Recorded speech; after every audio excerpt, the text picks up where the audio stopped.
अकबर बीरबल की कहानी। बीरबल की खिचड़ी। सर्दियों का मौसम था। बादशाह अकबर अपने बगीचे में बीरबल एवं अन्य मंत्री के साथ टहल रहे थे। टहलते हुए बादशाह अकबर ने अपने मंत्री से कहा, इस साल कुछ ज़्यादा ही ठंड पड़ रही है। महल से बाहर निकलने में भी ठंड से हालत ख़राब हो रही है। मंत्री ने बादशाह की बात का जवाब देते हुए कहा, जी हुजूर, बिल्कुल सही फरमाया आपने। इस साल तो इतनी ठंड पड़ रही है कि जनता ने घर से बाहर निकलना बहुत कम कर दिया है। टहलते टहलते बादशाह अकबर बगीचे में बने तालाब के किनारे जा पहुँचे।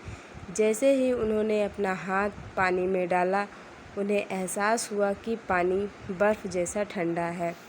पानी से हाथ बाहर निकालते हुए अकबर ने, सही कह रहे हैं आप, इतनी ठंड में कौन घर से बाहर निकलेगा। बीरबल को चुपचाप देखकर बादशाह ने बीरबल से पूछा, इस बारे में आपका क्या ख्याल है। बीरबल ने सिर झुकाते हुए कहा, माफ़ी चाहता हूँ हुजूर, इस बारे में मेरा ख्याल थोड़ा अलग है। मैं आप दोनों की बात से सहमत नहीं हूँ।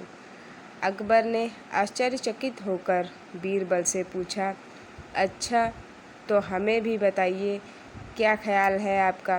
बीरबल ने कहा, हुजूर, मेरा मानना है कि एक गरीब व्यक्ति के लिए पैसा सबसे ज़्यादा ज़रूरी है। उसे इस बात से कोई फ़र्क नहीं पड़ता कि मौसम कितना ठंडा या गर्म है।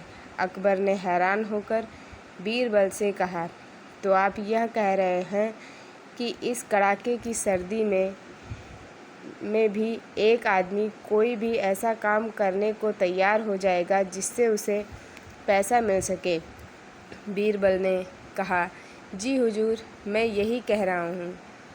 बादशाह अकबर ने बीरबल को चुनौती देते हुए कहा, तो ठीक है, अगर आपने बर्फ़ जैसे पानी से भरे इस तालाब में किसी को रात भर खड़ा रख कर इस बात को प्रमाणित कर दिया, तो हम आपके लाए हुए गरीब व्यक्ति को 20 सोने के सिक्के इनाम में देंगे।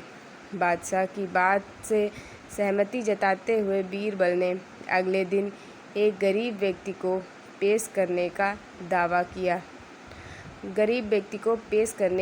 वादा किया।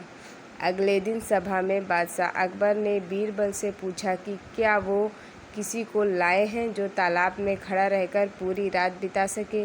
इस पर बीरबल ने गंगाधर नामक एक गरीब व्यक्ति को दरबार में मौजूद किया और कहा, यह 20 सोने के सिक्कों के लिए तालाब में पूरी रात बिताने को तैयार है। बादशाह अकबर ने सभा समाप्त करते हुए कहा कि ठीक है, 2 सिपाही इस व्यक्ति की रात भर निगरानी करेंगे। अगले दिन फिर से दरबार लगा और बादशाह ने बीरबल से गंगाधर के बारे में पूछा। बीरबल, कहाँ है आपका मित्र, कितनी देर टिक पाया वो उस बर्फीले पानी में। बीरबल ने कहा, महाराज, वो यही है, मैं उसे दरबार में पेश करने की इजाज़त चाहता हूँ। बादशाह की इजाज़त मिलते ही बीरबल ने गंगाधर को दरबार में बुलाया।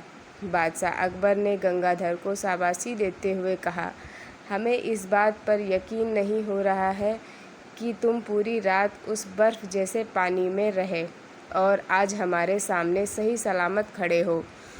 यह तुमने कैसे किया, पूरी सभा को बताओ। गंगाधर ने कहा, महाराज, शुरुआत में तो यह बहुत मुश्किल था, लेकिन कुछ समय बाद मुझे महल की एक खिड़की पर एक दिया जलता नज़र आया। उस दिए को देखते हुए मैंने सारी रात बिता दी। बादशाह अकबर ने चौंक कर कहा, यह तो धोखा है। तुमने हमारे महल के जलते दिए की गर्मी से सारी रात बिता ली। फरेबी, तुम्हारे इस धोखे के लिए हम तुम्हें सज़ा नहीं दे रहे हैं, लेकिन तुम अब इस इनाम के हकदार भी नहीं हो। यह कहते हुए अकबर ने अपने सिपाहियों से गंगाधर को महल से बाहर ले जाने को कह दिया और सभा समाप्त करके अपने कमरे में चले गए। अगले दिन रोज़ की तरह सभा लगी। जब बादशाह अकबर सभा में आए तो उन्होंने देखा कि सभी दरबारी अपनी अपनी जगह पर मौजूद थे सिवाय बीरबल के। बादशाह ने एक सिपाही से पूछा कि बीरबल कहाँ है, तो उसने बताया कि वो आज महल नहीं आए हैं। बादशाह ने सिपाही से कहा कि वो तुरंत बीरबल के घर जाएं और उन्हें लेकर आएं। कुछ समय बाद सिपाही अकेले ही दरबार में लौट आया। बादशाह के पूछने पर सिपाही ने बताया, बीरबल अपने घर में खाना पका रहे हैं और उन्होंने कहा है कि खाना पूरी तरह पक जाने के बाद ही वो दरबार आएंगे। सिपाही की यह बात सुनकर बादशाह सोच में पड़ गए, क्योंकि आज से पहले कभी भी बीरबल ने महल आने में देर नहीं की थी। अकबर को कुछ संदेह हुआ और उन्होंने बीरबल के घर जाने का निर्णय लिया।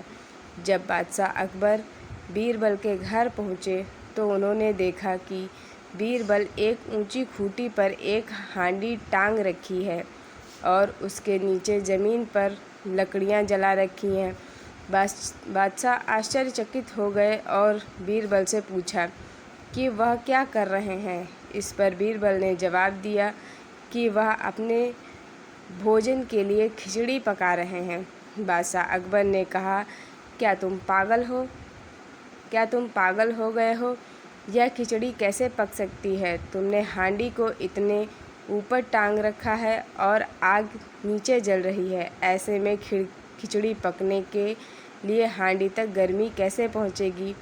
इस बात पर बीरबल ने बहुत आराम के साथ बादशाह से कहा, क्यों नहीं पहुंचेगी हुजूर? जब महल की खिड़की पर रखे एक दिए से गंगाधर को गर्मी मिल सकती है, तो मेरी खिचड़ी की हांडी तो फिर भी आग के बहुत नज़दीक है। बीरबल की बात सुनकर बादशाह हैरान हो गए और मुस्कुराते हुए कहा, हम तुम्हारी बात अच्छी तरह समझ गए बीरबल। इसके बाद उन्होंने गंगाधर को महल में बुलवाया और उसे 20 सोने के सिक्कों का इनाम दिया। बीरबल की चतुराई के लिए उन्होंने बीरबल को भी इनाम दिया। कहानी से सीख। बीरबल की खिचड़ी की कहानी से हमें यह सीख मिलती है कि दूसरों की सफलता के पीछे किए गए परिश्रम को जाने बगैर उनके बारे में राय नहीं बनानी चाहिए।